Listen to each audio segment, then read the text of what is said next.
Mas hoje sabemos, depois desta noite, que tudo o que fizermos daqui para a frente vai valer a pena e que Portugal vai mudar mesmo connosco. Foi com esta promessa que Passos Coelho deu início à legislatura que faz agora 2 anos. 2 anos de intervenção externa, austeridade e muita contestação social. Sem maioria absoluta, deu a mão o PSD ao CDS para um governo de coligação, que nem sempre o foi. Depois de prometer que não aumentaria impostos, Passos Coelho marcou a primeira intervenção no Parlamento como primeiro-ministro com o anúncio da primeira medida de austeridade, a sobretaxa de IRS. E foi aqui, em junho de 2011, que a popularidade deste governo começou a traçar uma linha descendente.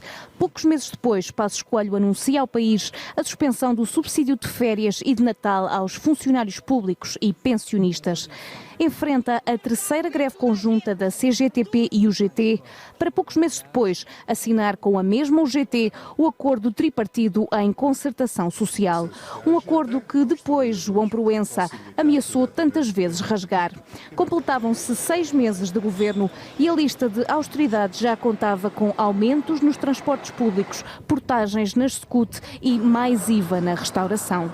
Em julho de 2012, o governo enfrenta o primeiro chumbo do Tribunal Constitucional e que não haveria de ser o único. Os juízes do Raton impedem os cortes dos subsídios e um mês depois o Executivo anuncia a medida que iria cavar fundo a divisão entre a sociedade e o governo, o aumento da TSU. Pouco tempo depois, Passos recua.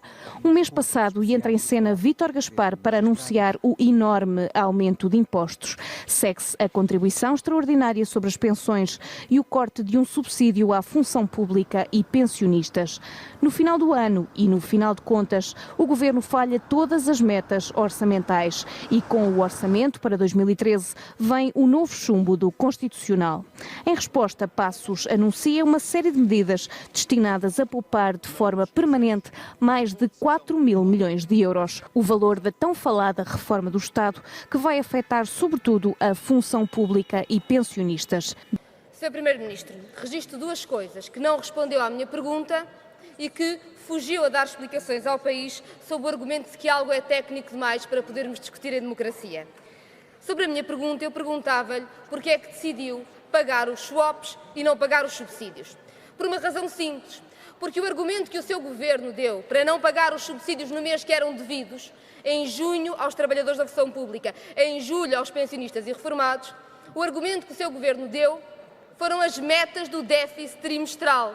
Ora, no mesmo trimestre em que negou os subsídios, os salários, as pensões, a quem são suas de direito, não são do Sr. Primeiro-Ministro, são de quem trabalha, de quem trabalhou toda uma vida, no mesmo trimestre em que nega os subsídios, decidiu pagar os swaps. E isso é que ninguém percebe. A segunda questão a que tentou iludir é sobre o que se passa com os swaps e o facto de ser técnico demais. E eu acho que isso é um insulto à inteligência das pessoas. Vamos a ver se nos entendemos. Há uma família que tem um depósito a prazo. Faz um depósito a prazo para o seu futuro, para a velhice, para a saúde, para a educação. E há um membro da família que decide jogar o dinheiro da família no casino. E perde o dinheiro no casino. E depois chega à casa e diz assim: não perdemos nada, porque o que eu perdi no casino é compensado pelo depósito a prazo. O Sr. Ministro acha que a família ficou na mesma? Ou perdeu o dinheiro que tinha para a educação, para a habitação, para a saúde e para a velhice? O que o seu governo tenta justificar e que é injustificável é que se andaram a perder dinheiro em contratos especulativos, tóxicos, feito por pessoas que eram administradores de empresas públicas e que vieram sentar-se no seu governo, e tenta agora dizer que está tudo bem porque em contratos simples não houve prejuízo. E isso é completamente inaceitável e é um ataque à inteligência das pessoas. Com jogos atrás da cortina, com habilidades. Mas vê isso tudo neste governo? Eu vejo tudo, habilidades e corrupção. Este governo é profundamente corrupto.